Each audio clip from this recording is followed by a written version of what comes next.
Hello, sir. Hello, Alex. Time for another little GEO talk between us.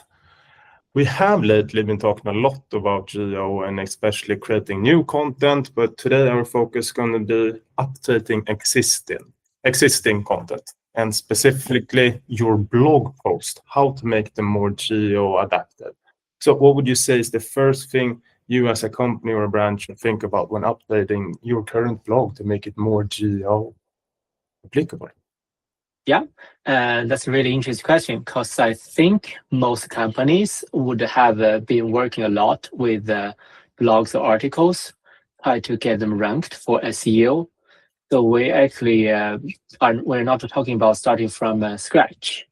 Many companies should already have a lot of contents for similar purposes, even though like one is GEO, one is SEO.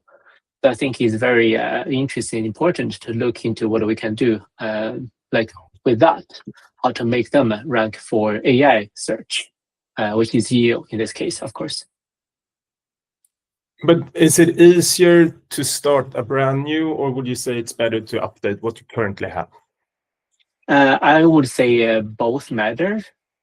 But in this case, since I believe many companies already have some articles and or blogs, and some of them should already have a good ranking or good appearance for organic search. So I think looking into this existing content, how to optimize them towards AI search, that could give us a quick start in terms of performance. Yeah, I mean, of course, how to start with the new topics, new area, that's another topic. But I don't think we should just leave everything behind and start from scratch. No, that's great. But let's say you have hundreds of blog posts out there. Which should you start with? Yeah, I think just to make it super simple, there could be two potential approaches. One is to start with the worst performing ones. One is to start with the best performing ones.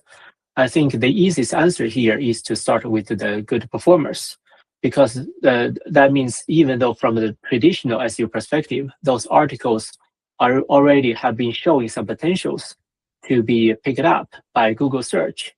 That means either the page are like structured in the right way or have good content. There must be some reason to make those pages ranked in the past for SEO purpose. So if we start with those best performers, try to optimize them towards the AI search perspective, that should give us a much quicker improvement. Like comparing to if we start with the worst performer, the lowest performing pages, then we probably have like a long way to go, a lot of the work to do around that to even make them start to appear somewhere. Okay, great. So start with the best performing blog posts. But when you have decided, okay, I'm going to update this to make it as great as possible for GEO LLMs, what is the first thing you should do? I think first would be good to do some content audit, try to understand what those pages are about, what topics, what keywords. And if we want to use those pages to also rank well for AI search, then better we should try to stay on the same topic, same content, same focus on the search terms, so we don't suddenly steer them to like totally new area or new topics. That means, of course, again, we would start from scratch. That's what we try to avoid. Once I understand that, then it's still back to the basics, the foundations. Make the page very clear structured, like H2, H3 headlines, make the paragraph shorter, make the lists clear, structured, like with bullets. Basically make it like AI schemable, easier for either human being or AI to understand what the page is about. And of course, also try to add FAQ and how to schemas on those.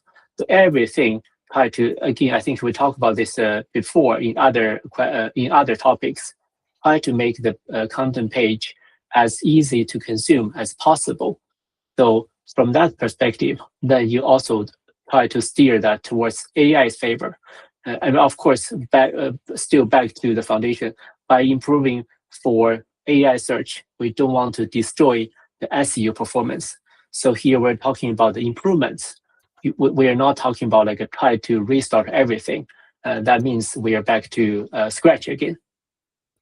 So one tip could be that you could have a summary in the end. Would that be? Definitely. Summary either in like the very top or at the very bottom.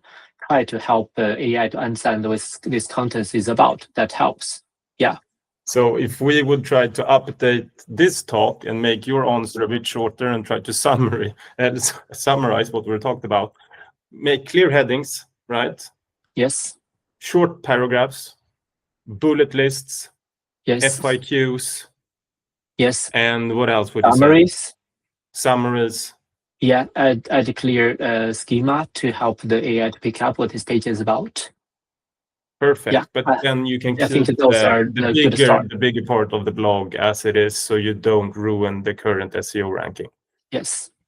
Okay, perfect. Anything else you would love to add to this? I mean, of course, as already mentioned earlier, when we're doing this, we should be more careful, try to understand. I mean, SEO and GEO, even though they are different, we're not trying to replace one with the other. They just appear as different placements when people are doing the search work. So deep in the day, we still want to provide clear information, valuable information. Keep that as a core. Okay, great. I think we covered that in today's talk. So try to, and also one tip could be that you use one of the current LLMs that's your favorite. Google for something that's similar to your blog post, see how they structure the information, and then take learnings from that and try to squeeze that into your current blog. And that could be in a summary or in a just prolongment of the current blog post. Yeah, exactly. I think that's another interesting topic we probably can take next time, how to do research, understand what competitors or other websites are performing well, what we can learn from them. But let's keep that to next talk. Yeah. Thank you for today and have a great afternoon. Yeah, thank you. Bye.